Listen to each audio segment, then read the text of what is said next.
Assalamualaikum and good evening. My name is Dayana Batrisya and today I will briefly explain about the 5th Malaysia Plan.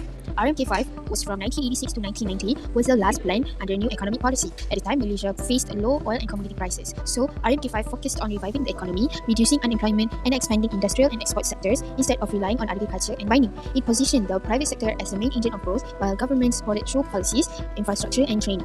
This plan acted as a bridge to Malaysia's next stage of development. Hi everyone, my name is Nafeyo. Today let's talk about a moment in Malaysia's economic history, which is the Plan IMK5. The first key of the direction's economy, which is sustainable growth. Second is private sector as engine. Last is the efficiency and productivity.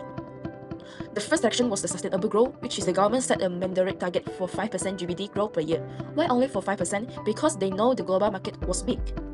Since we couldn't rely on selling raw materials to other countries anymore because of the big global expo, so the strategy was stuck on the one way. So the government focused on the domestic demand, which is the encourage Malaysians to spend and invest money in the local. By strategy our local economy, we try to balance out the loss of the global market. The second point is the most famous one, which is private sector as the engine of growth. Before IMK5, the government was the big spender, but due to the recessions, the government had to reduce public spending to balance the budget. They could afford to drive an economy alone anymore, so the new goal was for private investment to take over. The target was ambitious. They wanted private investment to reach from about 50% to 55% by 1990. This was the area where the government say, we will step back so business such as private business on can step up. Finally, the third direction is the effective and productivity. At the time, Malaysia was facing high external debt pressure. We owe money to other countries and resource was very limited. So, how do we go without spending too much money? The answer was to be the smarter. The plan optimized resources and adopted a new technology. So, in summary, IMK5 was the turning point where Malaysia shifted from a government-led economy to a private-led industrial economy, and it was setting up the foundation for the boom in the 90s sections. So, my presentation is now already end. I will turn to my friend, which is Jing to explain their part. Thank you. Hi everyone, my name is Jing. Okay, today I want to present the policy introduced to boost economic growth. They have had policy to boost economic growth. The first policy is role of the private sector. The government encouraged local and foreign investors to open business, and also the government support for the small and medium industry to open the business in our country. Besides, the government also gives tax discount and other incentives that can attract the investment in our country. The second is the industrial development. In our country, government more focused in the building factories and also the production goods for exports. Government promotion of local resource based on our industry. And implementation of the industrial master plan, which is called IMP. And the third one is agriculture and rural development. Our government is encouraged the farmer to using the high technology and modern machine to carry out the planting activities so that they can increase the amount of the production and can sell more product at the market. And besides, the government also encourages the farmer to plant new crops so that we have the various food production that's sold in the market. Fourth is trade and export promotion. Government support local promotion to replace imported goods so that the number of import will decrease. Otherwise, the government also provide export loans and insurance to help export so that the cost of production will become decreased and the export will increase. In this, they will find the new market in all of the world. And the number 5 is human resource education. And in this policy, the government provides training for workers, improve high technology, improve education qualities, and also encourage science and technology studies. So that the IMK5 will boost the economy through this policy, which is human resource education. Number 6 is infrastructure development. In this policy, the government improve the public transport and telecommunications, build more public infrastructure and public goods such as the public telephones and some more. The government also expand electric and clean water to rural areas so that the people can live in peacefully. 7 is tourism development. The government promote the culture and ecotourism. Government also develop Malaysia as a top 1 tourist destination because Malaysia have many popular destinations, which is Kuala Lumpur, Penang, Sabah Sarawak, Langkawi, and some more popular destinations. So that the government will upgrade hostels, airports, and also the tourist attraction so that they will attract more tourism to tourists in our country. The last one is balanced religion and social development. The government will build more industry in smaller towns to reduce the income gaps so that the people that have many money will not very many money and the people that poor will not very poor. The government also support the programs for the poor, young, and the women. So overall, the policy is prepare the future growth economy to Malaysia and improve the life of many people. That's all for my presentation, and I will turn the next part to my friend, which is Johnny. Thank you. Hello everyone, my name is Chow. Next, I'll talk about the economic focus of IMK5. There are 3 main focus of IMK5: industrialization, agricultural modernization, and rural development. Under IMK5, the government made industrial development the main goal. The manufacturing sector was expected to grow and contribute more to the country's GDP from 9.6% in 1986 to 29% in 1990. Manufacturing will consolidate its position in the economy, with its shares of GDP rising from 9.1% in 1985 to 20.2% by 1990. Growth was expected to come from both domestic and export-oriented industries. This shift reflects Malaysia's transition from a commodity-dependent economy to a more industrialized structure. To achieve these targets, the IMK5 required the expansion of private investment. During the IMK5, the incentive system is expected to be reoriented to foster greater efficiency and competitiveness. The new system of investment incentives will encourage private investment in export-oriented industries, resource-based industries, strategically sector-heavy industry, and the development of small-scale industries. move to the next, agricultural modernization. During the RMK5, the government focused on modernizing agriculture. One of the main approaches taken by the government was the commercialization of agriculture. The government encouraged farmers to shift from traditional small-scale farming to large-scale and commercial farming activities. This approach promoted the cultivation of high-value crops such as white corn, cocoa, and fruits. These crops offer high market prices and stronger demand both locally and internationally. As a result, diversification allowed Malaysia to move away from heavy dependence on traditional crops like rubber and rice. With better technology and stronger support systems, agricultural productivity increased while production costs decreased.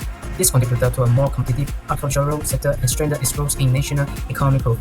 The expansion of agro-based industries such as palm oil refining and food processing created more job opportunities and boosting export earnings. Diversification into high-value crops also helped stabilize the economy and less dependent on traditional commodities. Last but not least, rural development. Rural development was an important focus of the RMK5 because many Malaysians were still living in rural areas during the time. One major effort under RMK5 was the implementation of land development schemes. Agencies like FELTA, FAPRA, and RISTA opened new plantation and resettled rural families into organized settlement schemes. These settlers were provided with land ownership, housing, and continuous training to help them become commercial farmers. The settlers also received support in terms of guidance, agricultural inputs, and financial assistance.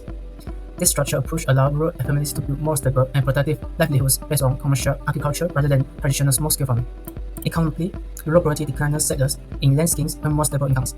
The availability of infrastructure improved daily life and allowed rural communities to participate more actively in economic activities. Better facilities, housing, and utilities also created healthier and more stable living environments. That's all from me. Thank you. Next, I will turn to my friend Zheng to explain his part. Thanks for explaining the focus of economy of RMK5. And now I would like to continue the following part, which is the opinion and critical and discussion of the economy of RMK5. Now I would like to continue to share my opinion and critical on this fifth Malaysia plan, which is commonly because RMK5 and which took part in 1986 to 1990. First, RMK5 helped Malaysia recover from the 1985 recessions. The economy improved very quickly by rising the GDP from negative 1% in 1985 to around 8 to 9% growth each year. However, this recovery was not equal because some cities and industry state grew much faster than the rural state like Kelantan and Sabah. So the development became uneven. Second, RMK5 strengthened the manufacturing sector. The sector grew more than 10% every year, especially in electronics and assembly work. But most of the industry was still in low technology, which limited Malaysia from moving into more advanced and high-value production. Third, RMK5 encouraged private sector growth and attract a lot of foreign direct investment. Malaysia received billions in foreign direct investment from countries like Japan, United States, and etc. It creating a lot of work opportunity for local, especially in Penang and other industry areas. However, this also made Malaysia quite dependent on foreign companies for technology, capital, and decision making. In conclusion, RMK5 brought strong benefit by helping the economy recover and expanding manufacturing and increasing investment. But at the same time, it also caused uneven development, slow technology progress, and dependent on foreign frame. And now I would like to continue the following discussion part. And here are the three key strategies that I would like to discuss today. To achieve this result, RMK5 introduced several important strategies. First, the government encouraged the private sector to take the lead in driving economic growth. This included liberalizing foreign ownership rules, in allowing 100% foreign equity for companies that export at least half of their product. Second, the plan placed strong emphasis on developing infrastructure and energy.